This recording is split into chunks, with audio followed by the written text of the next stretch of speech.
Hello बच्चों। आज मैंने आपको बोला था एनसीईआरटी एक्सरसाइज सॉल्व करने के लिए, बट हम लोग अभी एनसीईआरटी एक्सरसाइज सॉल्व नहीं कर रहे हैं क्योंकि वहाँ पे मैंने पहला क्वेश्चन देखा तो वही आपका नेक्स्ट टॉपिक है जो हम लोग पढ़ने वाले हैं। तो जब तक हम लोगों ने अभी टॉपिक नहीं पढ़ा होगा तो हम लोग सॉल्व नहीं कर पाएंगे। तो इसलिए मैं अपना नेक्स्ट और लास्ट टॉपिक ले रहा हूँ। इसके बाद हम लोग पूरी एनसीईआरटी एक्सरसाइज जितनी भी है वो सारे क्वेश्चन हम लोग सॉल्व करेंगे। तो इससे पहले जो मैंने आपको टॉपिक करवाया है उसका नाम है electric circuit and it's components. तो अगर वो आपने वीडियो नहीं देखी है अब तक तो मैं आपको ऊपर लिंक दिए दे रहा हूँ, पहले आप वो वीडियो देख लीजिए तब इस वीडियो पे आइए। तो चलिए शुरू करते हैं आज की वीडियो। Combination of resistances. इसमें मेनली आपके दो टाइप के रेजिस्टेंसेस होते हैं कॉम्बिनेशन में। एक आपका होता है सीरीज कॉम्बिनेशन और दूसरा होता है पैरेलल कॉम्बिनेशन। हम लोग पढ़ेंगे, बहुत ही आपका प्रैक्टिकल लाइफ में यूज होने वाला टॉपिक है। हम लोग घर में जो इलेक्ट्रिकल वायरिंग होती है वो कौन से कॉम्बिनेशन से होती है, क्योंकि ये जितने भी आपके जितने भी घर में इंस्ट्रूमेंट आप यूज करते हैं, इलेक्ट्रॉनिक इंस्ट्रूमेंट, इलेक्ट्रिकल इंस्ट्रूमेंट, सब में रेजिस्टेंसेस का यूज होता है। आपका फैन, बल्ब, हीटर, जितना भी इलेक्ट्रॉनिक कंपोनेंट्स हैं सब में। तो ये सारे सीरीज में होते हैं, पैरेलल में होते हैं। सीरीज क्या होता है, पैरेलल क्या होता है, इनको हम लोग थोड़ा सा डिटेल में समझेंगे। तो चलिए पहले टॉपिक से शुरू करते हैं, सीरीज कॉम्बिनेशन। तो रेजिस्टेंस अगर सीरीज में लगे हैं तो क्या क्या होता है। When two or more resistors are connected end to end consecutively, they are said to be connected in series. अगर दो रेजिस्टर आपके end to end लगातार consecutively मतलब लगातार हैं, आपके कनेक्टेड सीरीज में हैं अगर, तो वो सीरीज में कहलाएंगे अगर लगातार जुड़े हुए हैं। मतलब पहले एक रेजिस्टर है और एक रेजिस्टर जहाँ पे आपका खत्म हो रहा है वहां से दूसरा रेजिस्टर आपका शुरू हो रहा है, तब एक के बाद एक लगे हुए हैं, फिर दूसरे के बाद तीसरा लगा हुआ है। ऐसे जितने भी टू और मोर अनलिमिटेड रजिस्टर्स भी लग सकते हैं, कितने भी आप एक लाइन में रजिस्टर रख दीजिए एक के बाद एक करके, तो वो आपका सीरीज हो जाएगा। यही तो सीरीज होती है, ठीक है। When number of resistors connected in series are joined to the terminal of battery। अब आपने क्या किया, कॉम्बिनेशन ऑफ रेजिस्टर बनाया, नंबर ऑफ रेजिस्टर्स ले लिए, सबको लाइन से जोड़ दिया एक के बाद एक के बाद एक करके, और फिर उसको दोनों तरफ जो पहला वाला टर्मिनल था जहां से रजिस्टर स्टार्ट हुआ था और लास्ट रजिस्टर जहां पे खत्म हुआ है, लास्ट वाला टर्मिनल आपने दोनों को बैटरी से जोड़ दिया। Then each register has different potential difference across it end. तो क्या होगा, पोटेंशियल डिफरेंस अलग अलग होगा क्योंकि बीच में रजिस्टर है। तो जो स्टार्टिंग में पोटेंशियल होगा, इलेक्ट्रिक पोटेंशियल, और लास्ट में इलेक्ट्रिक पोटेंशियल होगा, वो अलग अलग होगा। तो हम लोग कह सकते हैं कि दोनों के बीच में पोटेंशियल डिफरेंस हो जाएगा। पोटेंशियल अलग अलग होगा और दोनों पोटेंशियल अगर अलग अलग हैं तो दोनों टर्मिनल के बीच में एक पोटेंशियल डिफरेंस क्रिएट हो जाएगा दोनों एंड्स के बीच में। अब वो पोटेंशियल डिफरेंस कितना होगा ये डिपेंड करता है जो आप बीच में रेजिस्टेंस लगाते हैं, एक लगा रहे हैं, 10 लगा रहे हैं या 20 लगा रहे हैं। साथ ही साथ उन रेजिस्टेंस की वैल्यू क्या है, 1 ओम है, 10 ओम है, 100 ओम है, तो इस पे डिपेंड करेगा हमारा पोटेंशियल डिफरेंस।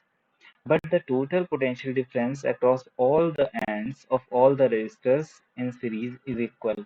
अगर हम टोटल पोटेंशियल डिफरेंस निकालें कि एक एक रजिस्टर का अलग अलग अगर हम पोटेंशियल डिफरेंस ऐड करें और साथ ही साथ जो total potential difference of all the registers है वो देखें तो दोनों का इक्वल मिलेगा। वही चीज बोल रहा है, the total potential difference across all the ends, जो सबके अलग अलग एंड्स होंगे ना, अगर उनका हम टोटल करें वो इक्वल होगा जो हमारा टोटल पोटेंशियल डिफरेंस होगा उसके। When a number of resistors are connected in series, then the same current flows through each resistance। देखिए यहाँ पे ये पॉइंट आपको याद करने वाला है कि अगर हम रेजिस्टेंसेस को सीरीज में लगा रहे हैं, चलिए मैं आपको इसकी फिगर दिखा देता हूँ तब समझाता हूँ। देखिए एक रेजिस्टर यहाँ पे खत्म हो रहा है, दूसरा रेजिस्टर यहाँ पे शुरू हो रहा है, और तीसरा शुरू हो रहा है, और दूसरा जहाँ पे खत्म हो रहा है वहां से तीसरा शुरू हो रहा है। अब क्या है, सारे रेजिस्टेंस की वैल्यू अलग अलग होगी, कोई 1 ओम का होगा, 10 ओम का होगा, कोई 100 ओम का होगा। तो क्या होगा, इनकी अलग अलग वोल्टेज होगी, बट करंट जो होगा वो इक्वली उतने रेजिस्टर्स में डिवाइड हो जाएगा। मतलब अगर करंट 10 ओम है तो सब 10 एम्पियर है तो करंट सब में 10 एम्पियर ही होगा, चाहे रेजिस्टेंस की वैल्यू आपकी 10 ओम हो चाहे 100 ओम हो, उससे फर्क नहीं पड़ता है। करंट हमेशा सेम रहता है सीरीज में, सीरीज के कॉम्बिनेशन में। पैरेलल की बात अभी बाद में करेंगे, उसको समझेंगे हम, अभी सीरीज समझिए। सीरीज में करंट जो होता है वो सेम होता है सारे रेजिस्टर्स में। यहाँ पे अगर 10 रेजिस्टर होंगे तो 10 के 10 रेजिस्टर में करंट सेम होगा। तो अलग अलग क्या होगा, अगर करंट सेम हो गया, हमारे पास फॉर्मूला होता है V equals to I R. तो अगर आई सेम है देखिए सब में, तो चेंज क्या होगा, सबकी वोल्टेज मतलब पोटेंशियल डिफरेंस अलग अलग होगा और रेजिस्टेंस अलग अलग होगा। अभी डिपेंड करेगा, अगर रेजिस्टेंस बढ़ता है तो पोटेंशियल डिफरेंस भी बढ़ेगा। तो यही आपका पॉइंट कह रहा है, when a number of resistors are connected in series then the same current flows through each resistance. Clear है। अब देखते हैं एक और point, the figure shows three resistance R1 R2 R3 जैसा कि हमें दिख रहा है। Now suppose potential difference across resistance R1 is V1। Suppose करते हैं कि R1 रेजिस्टेंस है तो उसका पोटेंशियल डिफरेंस V1 है, R2 का V2 और R3 का V3 है। Let the potential difference across battery be V।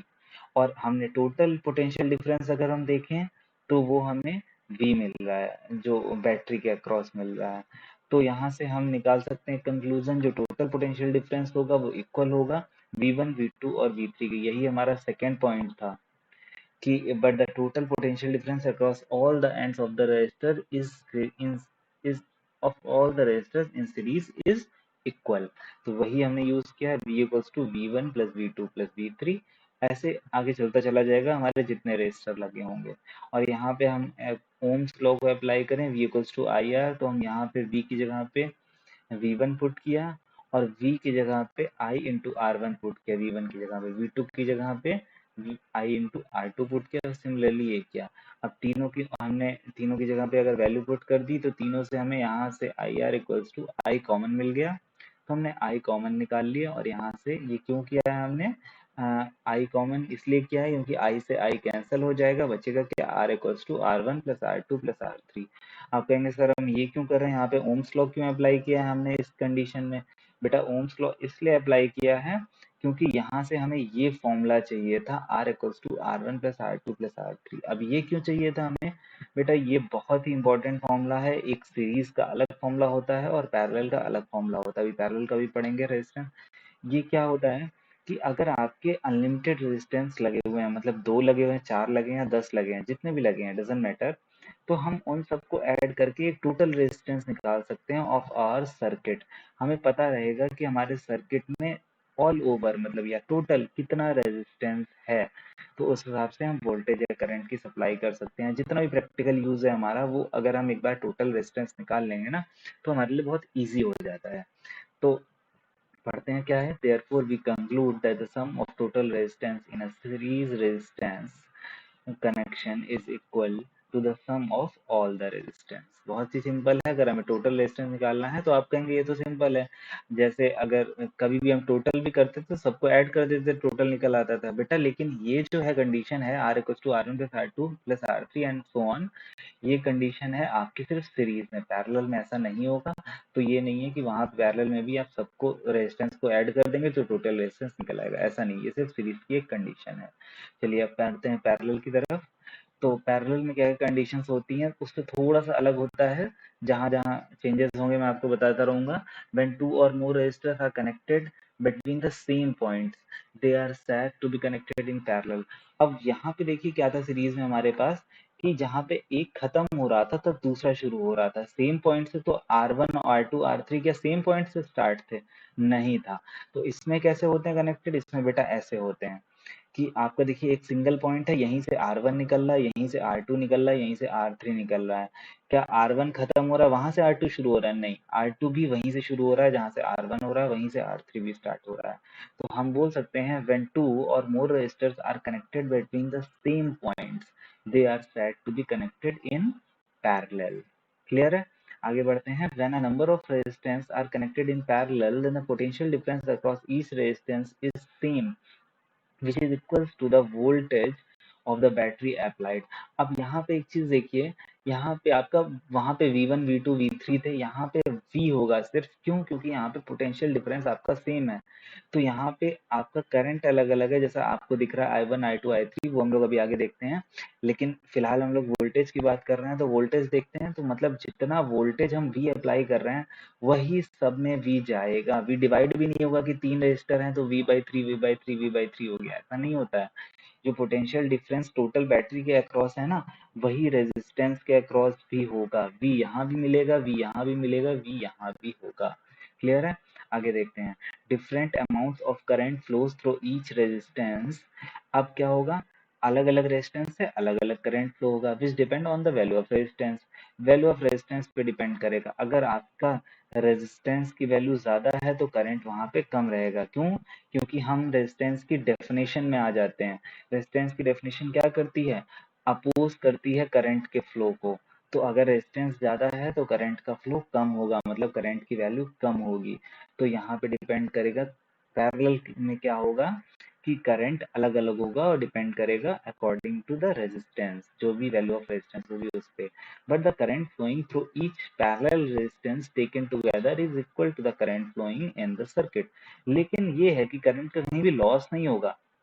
जितना करंट यहाँ पे आई, जितना टोटल आई टी लिखा हुआ है ये, जितना टोटल आई जो था वो यहाँ से चल रहा था, यहाँ से सप्लाई हो रहा था।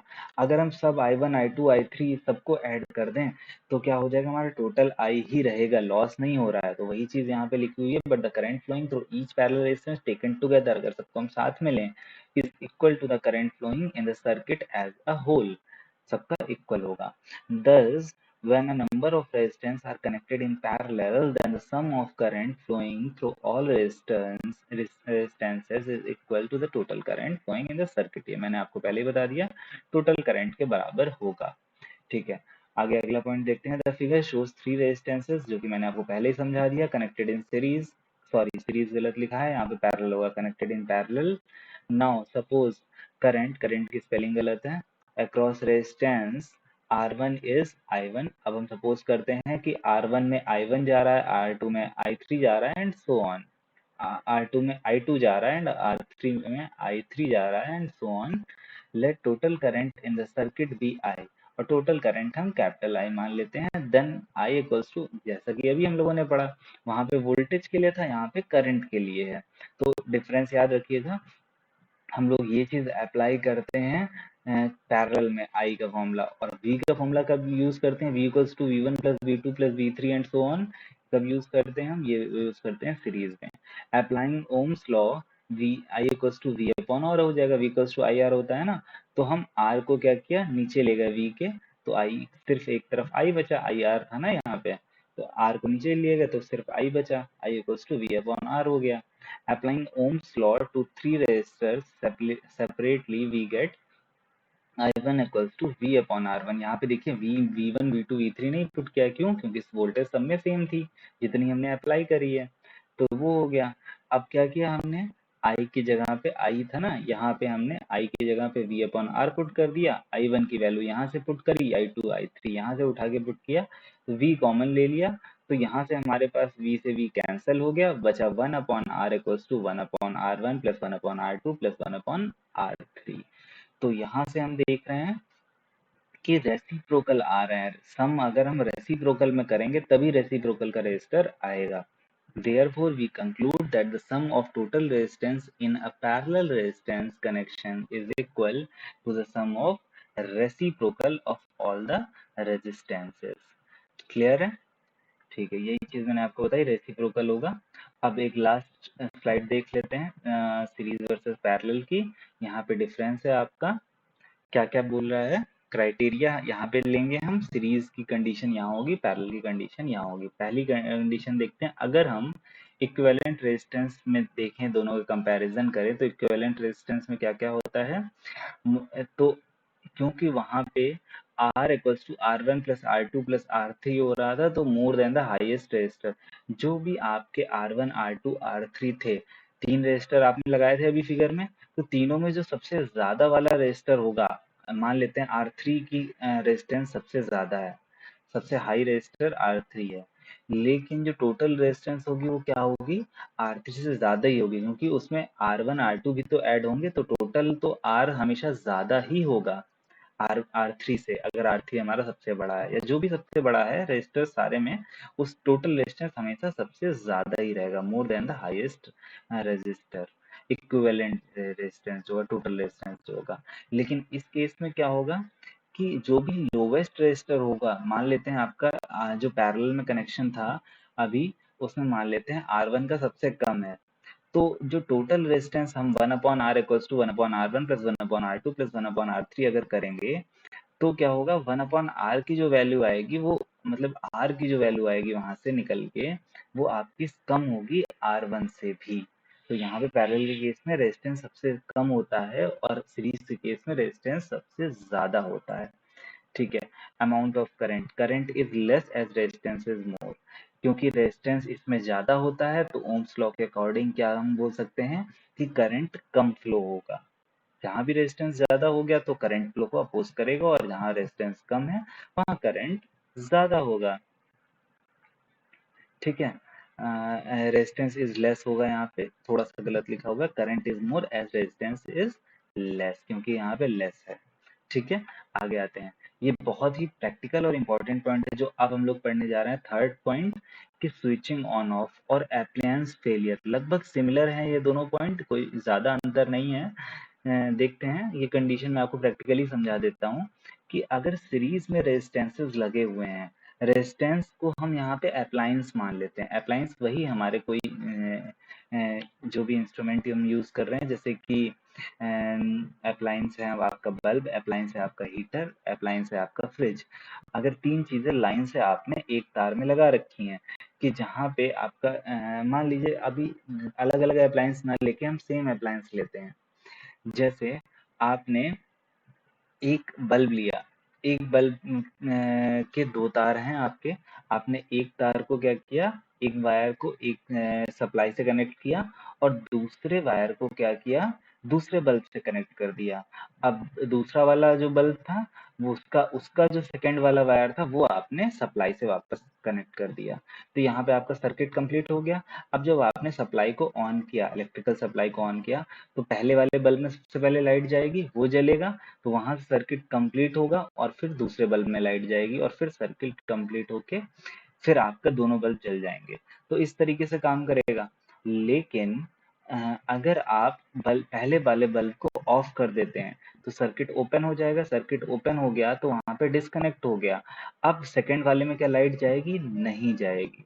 तो यही कंडीशन है, if one is of appliance is switched off, other also do not work। अगर पहले ही वाला आप ऑफ कर देंगे तो बाकी भी वर्क नहीं करेंगे। ये आप कंफ्यूज हो जाएंगे अभी कि क्या हम दूसरा बंद करें तो पहला वर्क करेगा, बेटा तो भी नहीं करेगा। क्यों?